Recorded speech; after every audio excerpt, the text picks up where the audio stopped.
Kamusta mga kabasketball? Welcome back sa aking channel Sports Talk Bohol. Ngayon, tatalakayin natin ang isa sa pinaka-dynamic at exciting na manlalaro sa NBA, walang iba kundi si Kyrie Irving. Pag sinabi natin imposibleng shot, siya agad ang pumapasok sa isip.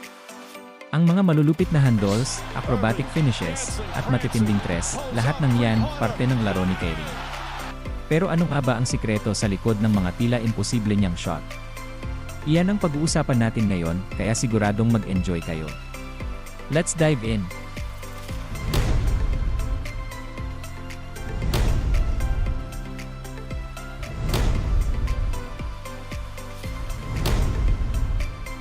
Unang-una, pag-usapan natin ang handles ni Kyrie Irving.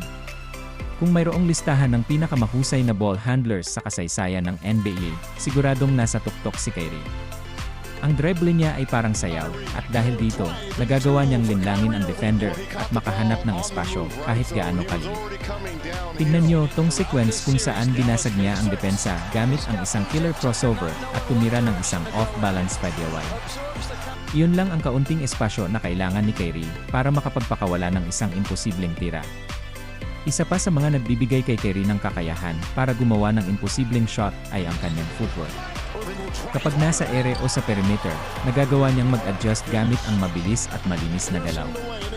Gamit ang kanyang pivot, spins, at body control, kaya niyang makagawa ng espasyo kahit na nasa gitna ng traffic.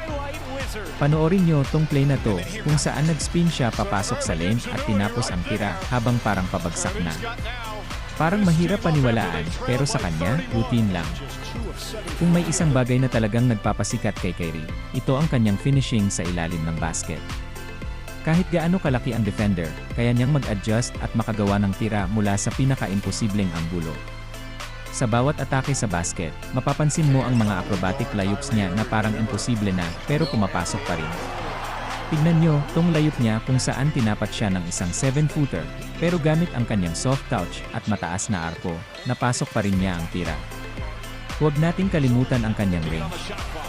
Si Kyrie, kahit malalim at may bantay na, kayang bumitaw ng tres na parang walang kahirap-hirap. Maraming beses na rin niyang napatunayan na kaya niyang umiscore mula sa logo. Tignan nyo itong tres mula sa malayo, kung saan hawak siya ng mahigpit ng depensa. Pero anong ginawa ni Kyrie? Bumitiw siya ng tira, pasok, at parang walang bantay. Isa pang mahalagang aspeto ng laro ni Kyrie ay ang kanyang mental toughness. Siya ang klase ng player na hindi natitinag kahit gaano ka-pressure ang sitwasyon. Ilang beses na siyang gumawa ng malalaking shot sa mga clutch moments, lalo na noong nasa Cleveland Cavaliers pa siya, kasama si LeBron James. Hindi basta-basta matitinag si Kyrie sa mga huling segundo ng laro, at doon lumalabas ang kanyang mga pinaka-imposibleng shot. At ayan na, mga kabasketball. Si Kyrie Irving, isa sa mga pinakamahusay at pinakamahiwagang scorer sa NBA, ay patuloy na humahanga sa atin sa kanyang mga imposibleng shot. Mapahandul, footwork, finishing, o range, lahat ng aspeto ng laro niya ay ginagawa niyang parang isang obra. Kaya hindi katakataka na lagi tayong napapahanga ni Kyrie sa kanyang mga tirang tila hindi dapat pumapasok, pero pumapasok pa rin. Kung nagustuhan niyo ang breakdown na to, huwag kalimutang mag-like at mag-subscribe para sa mas marami pang basketball content na tulad nito. I-comment niyo rin kung alin sa mga shot ni Kyrie Irving ang pinaka-imposible para sa inyo. Salamat sa panonood at magkita-kita tayo sa susunod na video.